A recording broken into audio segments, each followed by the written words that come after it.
అలానే మిస్సెస్రావు కాకిల కలకాలం బతికే కంటే కోయిల్లా కొంతకాలం బతకటం కరెక్ట్ అనేది ఒక సూక్తి.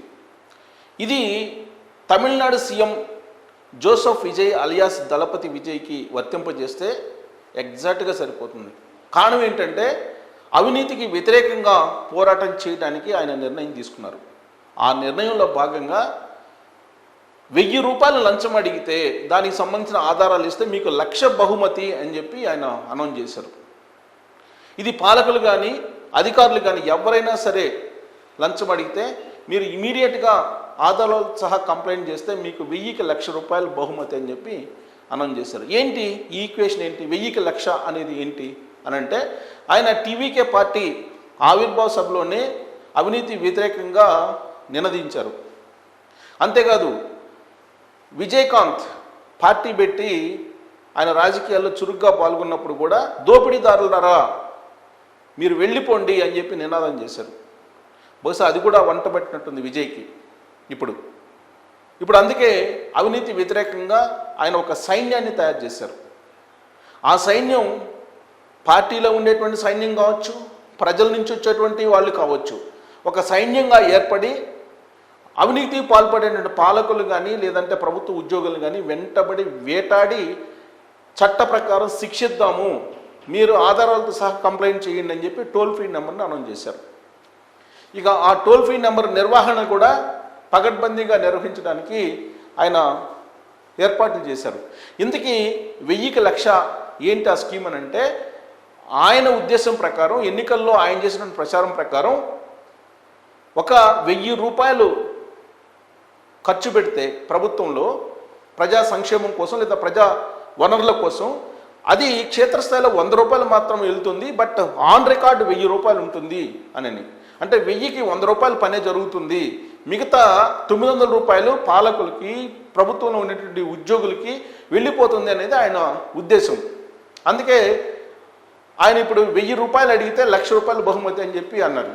అంటే ఆయన ఉద్దేశం ప్రకారం 1,00,000 రూపాయల ప్రాజెక్ట్ అయితే 10,000 రూపాయల వర్క్ మాత్రమే జరుగుతుంది క్షేత్రస్థాయిలో. ఇంత దోపిడీ వ్యవస్థీకృతం అయిపోతే దీన్ని పెకలించాలి అనేటువంటి ఒక ఆలోచన రావటమే విజయ్కి ఇప్పుడు జేజేలు బలుగుతున్నారు తమిళనాడు ప్రజలు, తమిళనాడు ఓటర్లు. ఎందుకు? 1 రూపాయి ఖర్చు లేకుండా, 1 రూపాయి తీసుకోకుండా విజయ్ని సీఎం చేశారు తమిళనాడు ప్రజలు.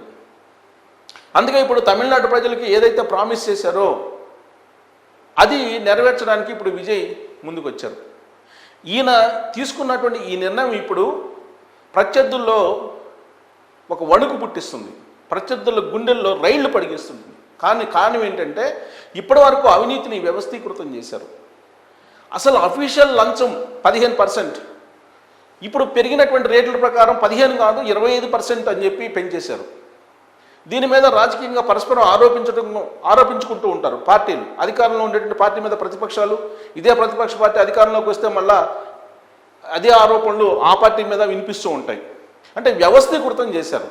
నువ్వు 1,00,000 కోట్లు సంపాదించుకున్నావు అంటే ఎవరు సంపాదించుకోలేదు 1,00,000 కోట్లు, ఎక్స్ సంపాదిస్తే వై సంపాదించలేదా? ఇలా ప్రజల్లో కూడా తీసుకెళ్ళి 1,00,000 కోట్లు సంపాదించినటువంటి వాళ్ళని కూడా అవినీతి పరులుగా చూడకుండా చేసేటువంటి ఒక భయంకరమైనటువంటి అభిప్రాయాన్ని సమాజంలోకి నెట్టేశారు, సమాజంలోకి పంపించారు.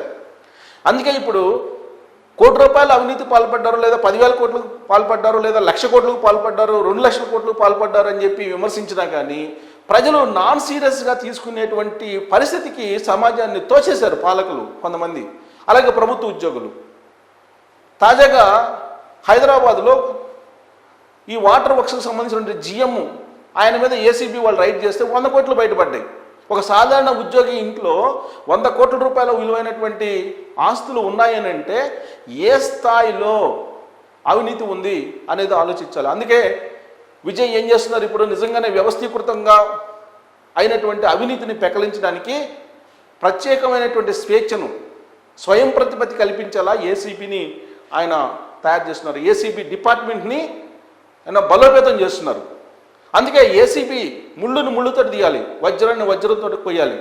అందుకే ఏసీబీకి స్వతంత్ర ప్రతిపత్తి ఇచ్చేలాగా ప్రత్యేకమైనటువంటి అధికారాలు ఇస్తూ ఆ డిపార్ట్మెంట్లో మెరికల్ లాంటి ఐపీఎస్ని నియమిస్తూ అవినీతి పరుల గుండెల్లో రైళ్లు పడిగెత్తేలాగా ఆయన డిపార్ట్మెంట్ని యాక్టివేట్ చేస్తున్నారు.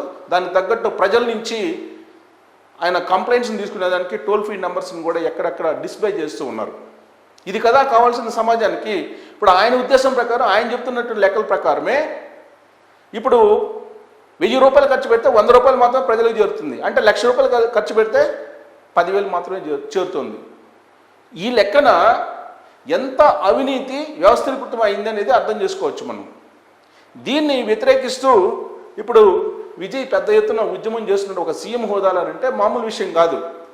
నిన్నగాక మొన్న స్టాలిన్ ప్రతిపక్ష నాయకుడు, ఇప్పుడు ప్రతిపక్ష నాయకుడు కూడా కాదు, ఉదయనిధి ఉన్నాడు అక్కడ ఇప్పుడు ప్రజెంట్, ఆయన కుమారుడు. స్టాలిన్ ఏమన్నాడు, విజయ్ గవర్నమెంట్ ఎంతో కాలం ఉండదు అని అన్నారు. ఎంతో కాలం ఉండదు, ఏ క్షణమైనా పడిపోయే అవకాశం ఉంది, మళ్ళీ ఎన్నికలకు సిద్ధం కండి, ఉప ఎన్నికలకు అని చెప్పి ఆయన ప్రస్తావించారు స్టాలిన్. ఫక్తు రాజకీయాలు చేసేటువంటి వాళ్ళ స్టేట్మెంట్స్ ఇవి. కానీ విజయ్ ఏమాత్రం భయపడలేదు. విజయ్కి ఆ పదవిలో కొనసాగాలి దీర్ఘకాలం అనేటువంటి ఆలోచన లేదు. ఆయన చెప్పినటువంటి హామీ ఏదైతే ఉందో దాన్ని ప్రజలకు నెరవేర్చి చూపించాలి అనేటువంటి ఒకే ఒక లక్ష్యంతో ఆయన ఇప్పుడు అవినీతి వ్యతిరేకంగా పోరాటానికి సిద్ధమయ్యారు. వాస్తవంగా ఎంతో ధైర్యం ఉండాలి. ఇలాంటి నిర్ణయం తీసుకోవాలంటే మామూలు ధైర్యం కాదు, గుండె ధైర్యం. ఎంతో ధైర్యం ఉంటే కనుక అలాంటి నిర్ణయం తీసుకోలేరు, ఏ సీఎం అయినా సరే. ఉదాహరణకు నేను చెప్తాను, ఉమ్మడి ఆంధ్రప్రదేశ్ ఉన్నప్పుడు సచివాలయంలో మేము రెగ్యులర్గా వెళ్ళేవాళ్ళం న్యూస్ కవరేజ్ కోసం. టైంకి ఉద్యోగులను రాబట్టుకోలేక సీఎంలు అందరూ కాంప్రమైజ్ అయిపోయారు. బయోమెట్రిక్ పెడితే 11 గంటలకి, అట్లీస్ట్ 11 గంటలకు రండి అని చెప్పి బతులాడుకుంటే దానికి కూడా బయోమెట్రిక్ పెడితే దానికి కూడా ఒప్పుకోలేదు ఉద్యోగులు. వాస్తవంగా 10 గంటలకు రావాలి, కానీ 10 గంటలకు వచ్చేదానికి కూడా ఇష్టపడలా. నాకు తెలిసినంతవరకు నెదురుమల్లి జనార్దన్ రెడ్డి దగ్గర నుంచి మొదలు పెడితే కనుక బయోమెట్రిక్ వచ్చింది చంద్రబాబు నాయుడు గారి టైంలో. చంద్రబాబు నాయుడు గారి వల్ల కాలేదు, ఎన్టీ రామారావు గారి వల్ల కాలేదు, రాజశేఖర రెడ్డి గారి వల్ల కాలేదు, కిరణ్ కుమార్ రెడ్డి గారి వల్ల కాలేదు, అక్కడ రోషి గారి వల్ల ఎలాగూ కాలేదు, ఎవరి వల్ల కాలేదు ఉద్యోగుల్ని టైంకి ఆఫీస్కి రప్పించడం అనేది. ఇది 100% నిజం. మేము రిపోర్టింగ్ చేయడానికి వెళ్తే ఎవరు టైంకి వచ్చేవాళ్ళు కాదు, దాదాపుగా టైంకి వచ్చేవాళ్ళు కాదు ఎవరో కొంతమంది వాళ్ళు నైతికంగా ఉండేటువంటి వాళ్ళు తప్పితే. ఇలాంటి వ్యవస్థలో మనం ఉన్నాం. ఇలాంటి వ్యవస్థని మార్చాలి అనుకోవటం అనేది పెద్ద ఛాలెంజ్ అయితే, ఆ వ్యవస్థను మార్చడానికి ప్రయత్నం చేయడం అనేది గుండె ధైర్యం కావాలి. అలాంటి గుండె ధైర్యంతో ఇప్పుడు విజయ్ వెళ్తున్నారు. ఖచ్చితంగా అక్కడ ఉండే ప్రభుత్వ ఉద్యోగులు విజయ్ని దింపేసేదానికి ప్రయత్నం చేస్తారు, డౌటే లేదు. ఇన్ కేస్ అదే జరిగింది అనుకోండి, మధ్యంతర ఎన్నికలు వస్తాయి, బంపర్ మెజార్టీతో గెలుస్తాడు విజయ్. దానికి కారణం ఏంటో తెలుసా? ప్రభుత్వ ఉద్యోగులంటే ప్రజలకి ఎంత వ్యతిరేకత ఉందో కేవలం ఇదే ఎజెండా మీద కనుక ఎన్నికలకు వెళ్తే తెలుస్తుంది. కేవలం 3% ఉద్యోగులు, ప్రభుత్వ ఉద్యోగులు. ఈ 3% సమాజంలో ఉండేటువంటి వాళ్ళని పీకుతుంటున్నారు. ఎలా పీకుతుంటున్నారంటే జలగలు అంటారు, జలగలు కాదు, పులులు సింహాలు వేటాడి వేటాడి వేటాడి చంపి తింటాయి కదా, రక్తం పీల్చుకొని మాంసం తింటాయి కదా, ఆ టైపులో కొంతమంది ప్రభుత్వ ఉద్యోగులు, పాలకులు తింటున్నారు. కొన్ని లక్షల కోట్ల రూపాయల సంపద, ప్రజా సంపదని కొల్లగొడుతూ ఉన్నారు. అందుకే ఇప్పుడు విజయ్ సాహసోపేతమైనటువంటి నిర్ణయం తీసుకున్నారు. దీంట్లో సక్సెస్ కావాలి ఆయన అని చెప్పి కోరుకుందాం. ఆయన సక్సెస్ అయితే కనుక అట్లీస్ట్ మిగతా రాష్ట్రాల్లో ఉండేటి సీఎంలు కూడా ఆయనలాగా ముందుకు ధైర్యంగా వెళ్ళాలని చెప్పి మనం కోరుకుందాం. మరి విజయ్ సక్సెస్ అవుతారా కారా అనే దాని మీద మీరు కామెంట్ చేయొచ్చు. Thank you.